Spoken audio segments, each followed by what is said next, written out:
The worst habit, and you're gonna hate me for saying this, the first hour of the day is touching your phone. It's the worst thing you could do. Motivation is about energy management. Time management is one thing, but really life should be about priority management. The one thing that's equal in this room, it's not your income, it's not your connections and network, it's not your education levels. Everybody has different, right, external. But the one thing that is constant is we all have what? 24 hours in a day. And so if you imagine every single morning your bank account, you all automatically, every morning when you wake up, there's extra $86,400 in there. And here's the thing, at midnight, whatever you didn't invest and use is gone. And that's how I look at time, right? We have 86,400 seconds in a day, and whatever you're not investing in it, into something for your happiness, for your health, for something that's gonna outlast you, then we lose it every single day. So priority management, the way I think about it is, the most important thing is to keep the most important thing, the most important thing.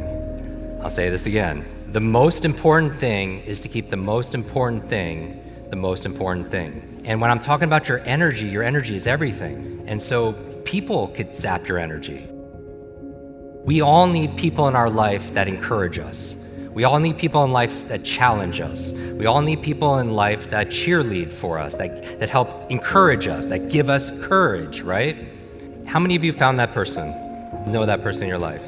And if you haven't found that person, be that person. Be that person for somebody else. Especially be that person for yourself.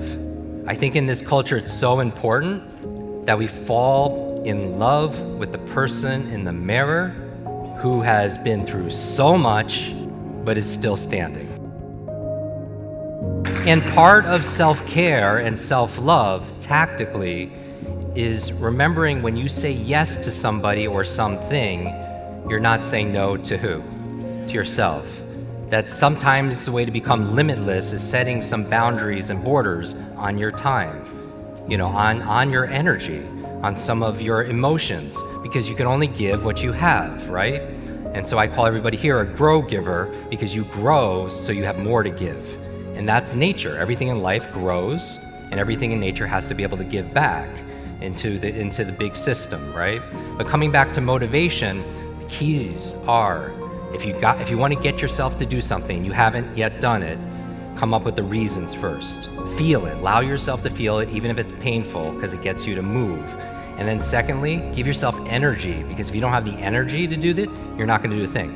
And then I said, is this it? Is this the magic formula for motivation? Having a reason and having energy. And I said, does this work in 100% of the cases? And I was like, no, it doesn't. Because if the thing that you're not motivated to do is either too big or unclear, you're not gonna take action. Does that make sense? Like if you're motivated to get in a great relationship, that's way too big, right? If you're motivated to start an online coaching business, right? That's a big thing, and that could be intimidating and be confusing. And the goal, though, is to take it into a small, simple step by asking yourself one question. What is the smallest action I could take right now that will give me progress towards this goal? The smallest action where I cannot fail. And how it comes back to energy is it requires very little effort and very little energy. And it helps piggyback on a principle of memory called the Zeigarnik effect. The Zeigarnik effect, there's a psychologist, her name was Zeigarnik, and she was in a cafe in Europe, and she noticed that the waitstaff would remember everyone's order until the order was delivered. And as soon as it was delivered, it's kind of like, have you ever taken a test? Like you crammed the night before, you didn't study using any of these techniques, you just crammed it in your mind, and the next morning, nobody could talk to you because you don't want anything to fall out. And you can't wait to take the test, and as soon as you take the test, what happens to the information? It's gone. The mind doesn't like to have open loops. And so the waitstaff, what she realized, would remember all the orders because it was an open loop. That's why, these video streaming shows, right? They get you to binge watch because they open a big loop right before the show ends. And so you're like, just one more tonight.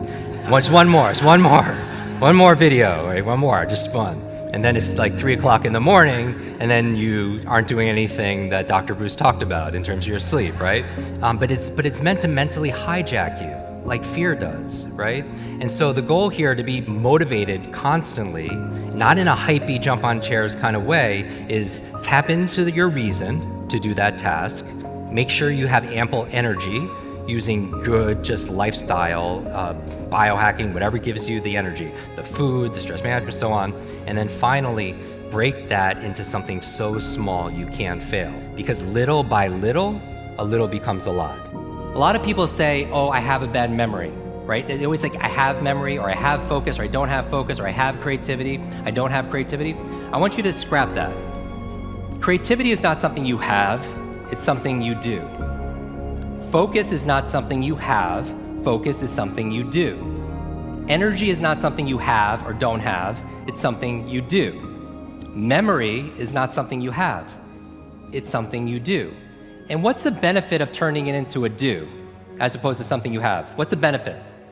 You have control over it, because you could put it into a process. It becomes a strategy, because there's a strategy for reading faster. There's a strategy for remembering names. There's a strategy for having focus. And it's a verb, not a noun, right? And so the goal here when we're talking about this, memory, for example, there's no such thing as a good or bad memory. There is no such thing as a good or bad memory. There's just a trained memory and an untrained memory. Does that make sense? Now, here's the thing. I grew up with these learning challenges. I had all these difficulties all through school, all through elementary, middle school, junior high, high school. I had all of these challenges. At the age of 9, I remember a teacher looking at me thinking I wasn't either smart enough to understand what she was saying or wasn't paying attention. She was talking to another adult, and she said, "That's the boy with the broken brain." And I was like, at 9 years old, right? And so those kind of identity issues, those beliefs, does that make a difference? Yes, right? And a lot of people believe that they can't do certain things. They can just never remember names. So I could teach them a strategy, but if the belief is not changed, what happens? It's not, because it becomes self-fulfilling. I remember running a marathon, and preparing for it, I read a chapter of one of the books, and it was on the psychology of running a marathon, right? The mental part. And it said this verbatim, word for word. It said, your brain is like a supercomputer, and your self-talk is a program it will run. So if you tell yourself you're not good at remembering names, you will not remember the name of the next person you meet because you programmed your supercomputer not to. Isn't that interesting? What I always tell people is this: you have to monitor your self-talk. Monitor your self-talk.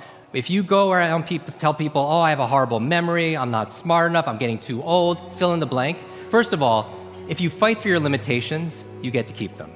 Does that make sense?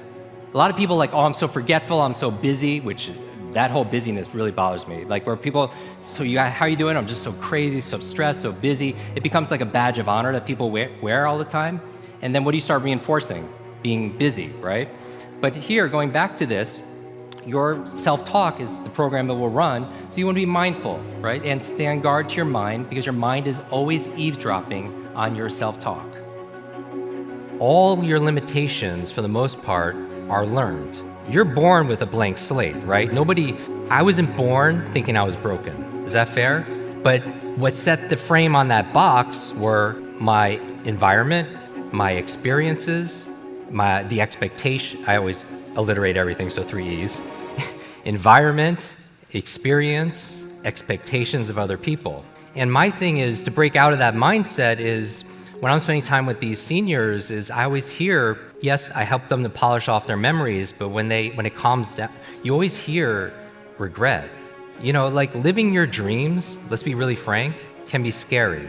But you know what's scarier? Not living them. Tomorrow we know is not guaranteed. So my thing is, why aren't we running towards our dreams like we're on fire? Because we have this one life to be able to kind of figure out in this lifetime.